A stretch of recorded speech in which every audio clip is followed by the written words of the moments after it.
Today we're going to talk a little bit about markets. This is one of the questions that I get asked all the time with my upcycled jackets is why don't you just sell them at markets? And it's a great question, and I think I have several great answers for that. So let's go through some of my favorite reasons why I don't foresee me doing markets anytime in the near future. Never say never, but I just don't think that markets are my vibe for selling my jackets. And, well, let's start out with the list.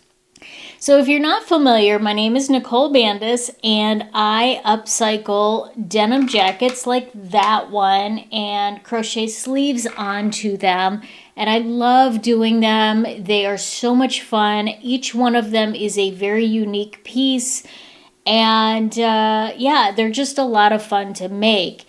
Now, so far I've sold them mostly through word of mouth. I do have some plans to sell these jackets, through like boutique shops and maybe through like trunk shows and those kind of things. But the one area that I don't want to sell them in are like markets, whether it's a craft market or a farmer's market or, something along those lines. Now, I would consider there are some, at least in my area, some very high-end artsy type markets where the average piece is going to be several $100s for a piece of art versus like a craft market where the average piece is maybe $20 or $30. And that gets into some of my points. But let's start out with number one, and that is that I am a chronic migraine sufferer, okay? So number one, I get migraines. I generally get them 3 or 4 a month, and while they're not every single day, I can't predict when I'm going to get them. And so the last thing that I want to do is be tied to an event that is going to have me outside, which most markets are outside, in a non-climate controlled environment. And that is one of the huge triggers for my migraines is excessive changes of temperature. So whether it's really cold or really hot, my husband says, you have like this much of a threshold for temperature. And I say, well, it's probably closer to this much. And I just allow you to believe it's this much. So if it's too hot or too cold, that's going to trigger a migraine for me. So, and just stress and, the environment and the peopling. I am an introvert. I am an introvert at heart. And, yes, so I don't do well being around a lot of people that's not going to trigger that migraine for me. So that's the number one reason, flat out. If that was the only reason alone, I would say I just don't think that I am predictable enough to be able to commit to doing a market of any sort, knowing that I could wake up that morning and be like, yeah, today's a no-go day. So that's number one reason. Number two would be the initial investment. Because if you're going to do a market, you want to do it right. And that's going to require signage and decor and things like this mannequin to, make everything have a certain vibe. And there's a very high investment in that if you're going to do it right. And I don't like doing things guerrilla style to start off because I always then use that as an excuse for why it didn't go well. So I want to try and eliminate all the excuses, which means I'm looking at probably easily $1,000 investment just to get started with all of the tablecloths and the things that actually make a booth look like a booth and not just a craft table. So then that eats into your profits. And that's not something that I see talked about a lot on these market prep videos or these market recap videos, is the investment of how much they had to pay for all this stuff to make their booth look the way that it does. On top of that, you have the investment of your time being at the booth. You know, they don't talk about that either. They don't talk about the time that it takes to make the things. So when they talk about these recaps, they'll tell you, well, you know, I paid $100 for the booth and I made $800, and so I profited $700. Okay, but how long were you sitting in the booth? Were you there for 8 hours? So now that $700 breaks down to, you know, a little under $100 an hour, and then you've got the time to prepare everything and make everything and drive there, and you know, slowly that profit margin goes smaller and smaller and smaller and smaller and smaller. So it's generally not the kind of investment that I am ready to make with something that I don't think is the right market, the right audience for my particular product. And that gets us to the next point, which is value shoppers. So this is number 3, value shoppers. Generally, craft fairs and farmers markets are looking, the people that attend them are looking for something that is inexpensive. My jackets start at $150. And I don't want to make little things that are a commodity item. I want to have a piece of art. So because I would be limiting myself to say, okay, well, I'm not going to make a whole bunch of things at $10 or $20 a piece, because that kind of, in my opinion, and you are completely welcome to your own opinion, that devalues the $150 that I want to get for a functional piece of art, which is a denim jacket with crocheted sleeves. So it does not make sense for that target audience to have only items that are $150 to $250 a piece. So that's number 3. Deadlines. That's number 4. Deadlines. I hate having things that I'm like, oh my gosh, I have to turn out a bunch of these before next Saturday for the market so that I have enough content, enough jackets to sell to justify the cost of the booth. I mean, if I only have 4 jackets to sell, even though they're $150 to $250 a piece, I might only sell 2 of them, and then I barely made back my money. So I need to have a large enough quantity, and I don't like working on a deadline. I don't want this to be that kind of a job where I'm like, you have to do this. If I'm not enjoying it, I'm done. I'm out. Check me out. I that's not why I'm doing this. So yeah, it just doesn't feel right to do it on that kind of a deadline. All right, what number are we on? 5, I think, because if I'm going to make money at this, even though I don't think that I make as much on my jackets as they are justifiably worth, I also don't want to make an 1880s hourly wage. I don't want to be a piecemeal worker and just, make so many of them that I'm turning them out in order to justify the cost. So again, these are pieces of art, but when you add in the time that it takes me to make them, I'm making enough to keep me happy, and not so much that if I then have to spend several hours sitting at a market to sell them, that's now devaluing my time even more. So yeah,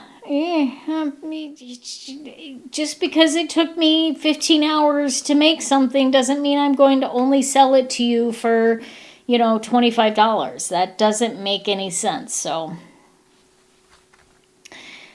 I don't know how much, this plays in a little bit for me, is the idea that I know when I walk around markets and I see crochet items, I look at those things and say, I can make that. And then if I have that feeling that I can make something, I'm probably not going to buy it. Even if I would never actually go out and make it, I'm probably not going to buy it. And I don't want my jackets at a place where people are going to look at it and say, well, I can make that. And that's the kind of vibe that I get from craft fairs and farmers markets, is there's a lot of people walking around looking at things saying, I could make that, or my grandma could make that, or yeah, my millennial is starting to make those, so I'd rather avoid that.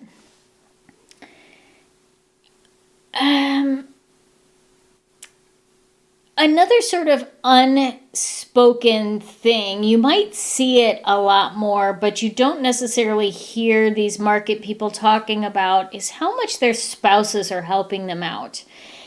They're helping them with the setup. They're often there on site, so that if they need to go to the restroom or somebody needs to run and get food.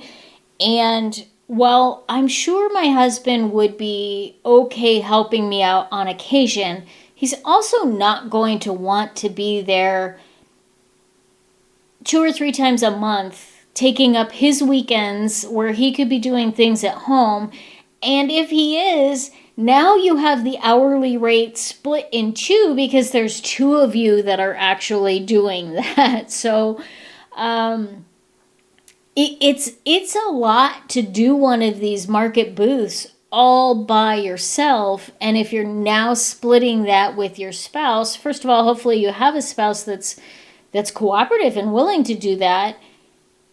And I don't know that I would ever want to ask that of my spouse, because I know that he has things that he enjoys doing on the weekend. And I don't know that it's fair for me to say, yeah, come help me out for 6 or 8 hours for a couple of days and we might make a few $100s. I don't know that he's going to be okay with that. So that is a big no for me. There is also sort of a vibe that handmade means inexpensive. And there's this thing that people are going to compare what you have to what they can go to a store and buy. And unfortunately, they're not comparing it to what they can go to the store and buy that Prada crocheted pin at $750. No, instead they're going and comparing it to the Walmart crocheted blanket that is $20. And why are you charging $300 for something I can go to Walmart and pay $20 for? You know what? If you want to pay $20 for that crocheted blanket, by all means, more power to you. I am a budget shopper, and if I can find something that makes me happy for $20 that looks like something that somebody handmade for $300, then I'm going to buy the $20 item. And I am not going to fault you for that whatsoever.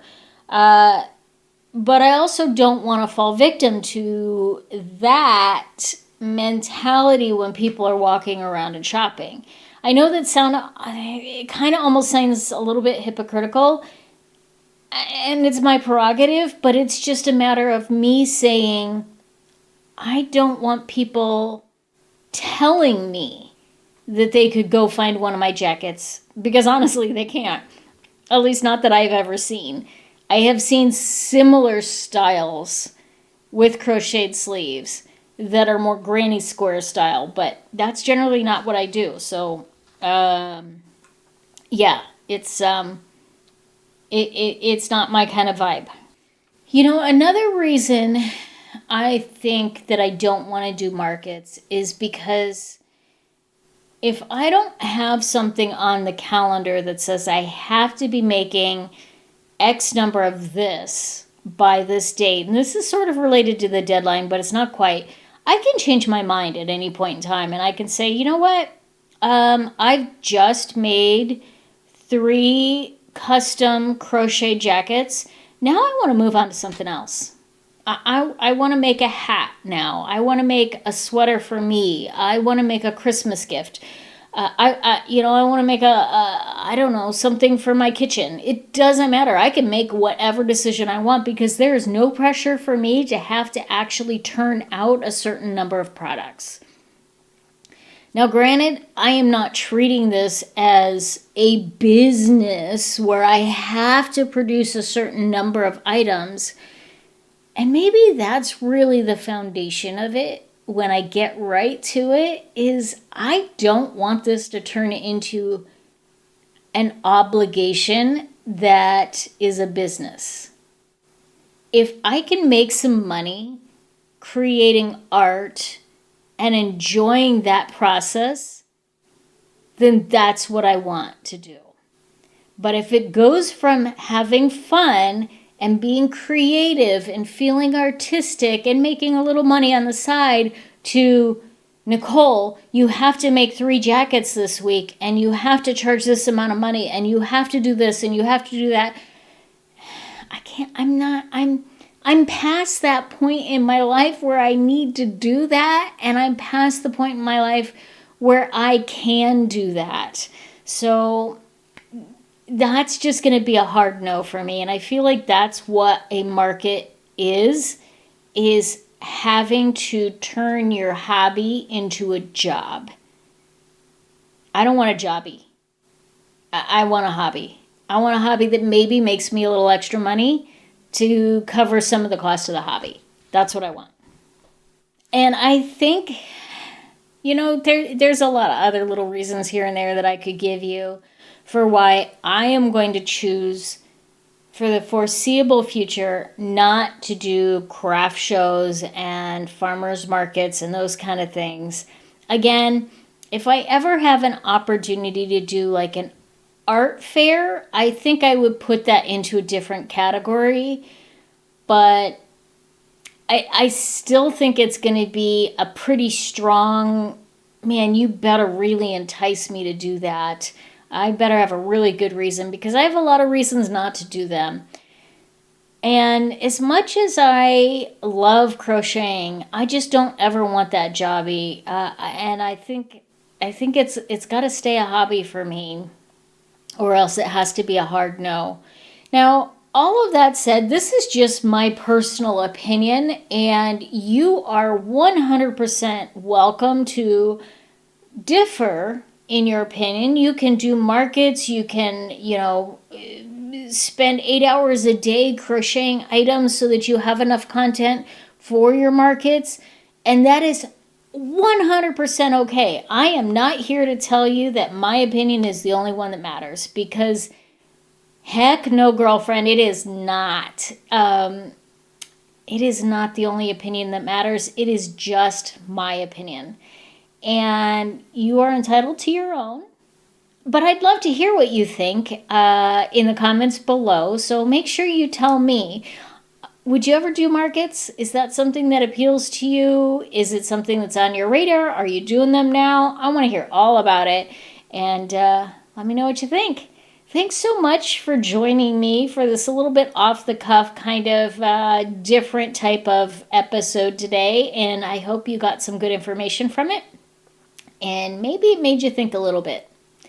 Hey, Farah, frog us out of here.